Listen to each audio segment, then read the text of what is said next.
loba problème ozali nango mama. En tout cas, bonjour papa. Loba makasi. Bonjour papa. Awa ngai naza na pasi. Nakenda utaki obongisa de moto na nga ebungaki. Nakendaki epa pasteur nani Baraka Modisho. Nakomi mpona kokota na église na ye fo kofuta mbongo.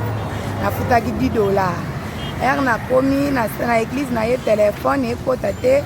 Ezalaki pe ekota te. Ezalaki na date nini penza? Ezalaki na le 27 ya 10e mois.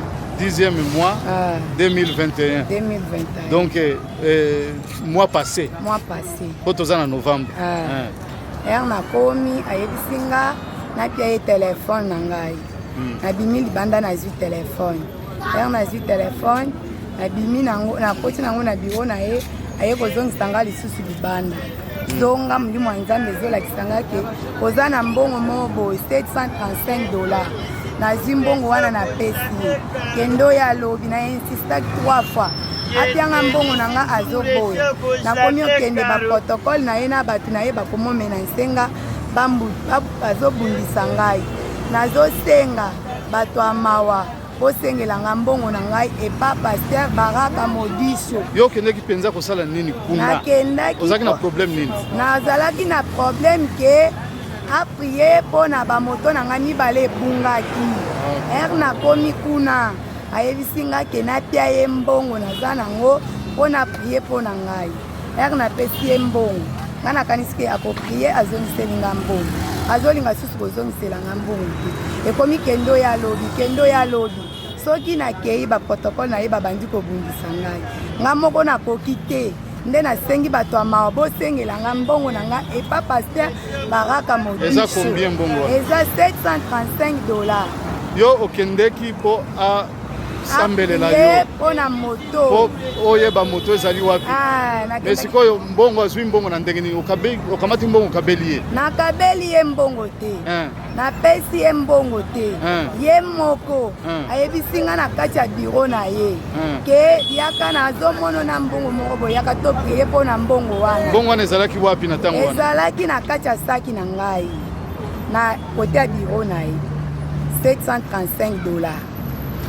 Ntango opesi ye sikoyo alobi na ngai kende oyo alobi ngai na insistaki 3 fois.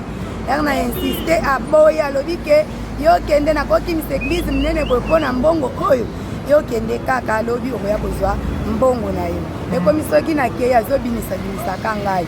Soki nakei azobinisa ngai na baprotokole na ye na bato nyonso église na ye akomoloba soki azongiseli nga mbongo wana nanga napesaki ye mbongo wana lokola mbongo ya loyer ye azoluka mbongo ya loyer. Soki azongiseli nga mbongo wana ekozala ane moko mwana akufi nga ane moko mwana akufi ngai.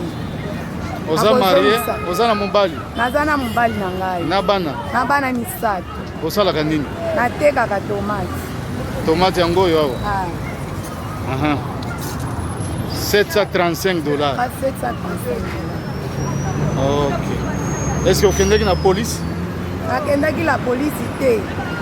Nayebisi nga nakutana na basali ya nzambe, nakutana na chef wa bapaster. Nakeye pa dodo kamba tokutani te. Bayebisi nga nakepa mukuna, nakepe pa mukuna tokutani te.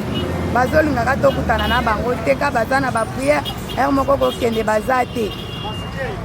Olobi bato ya église yango bazoloba nini mpona likambo oyo? Bazoloba ke mbongo napesaki lokola offrande.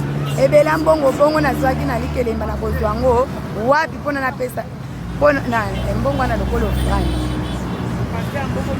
Ça va, merci maman. Nayebi te soki papa okoloba mwa eloko? Nayebi te? Ndenge kolandana nawe mama auti koloba pasteur escroquerie mbongo na ye. Pasteur wana azongiselaka mama bato mbongo na ye aza mwasa libala. Soki azwaki mbongo na ye apesa ye mbongo na ye ndenge akimia. Ça va. Bon, mama toyoki nyonso maloba na yo oyo ekoleka na internet lelo tokoluka tokutana na bato oyo bakosalisa yo soki baza na posa na yo pour que bazongisa mbongo okomona biso tokoya awa parce que problème wana elekisi bapasteur bazolekisa mpenza eza normal te esengelaki basunga nde bato mais bakomisi koko escroquer bato eza normal te En tout cas tokomeka kosala oya biso soki nzambe akosala okoya komona tomoni awa pe lisusu. Merci mingi mama. Merci. Ya bana Nicolas Makoko.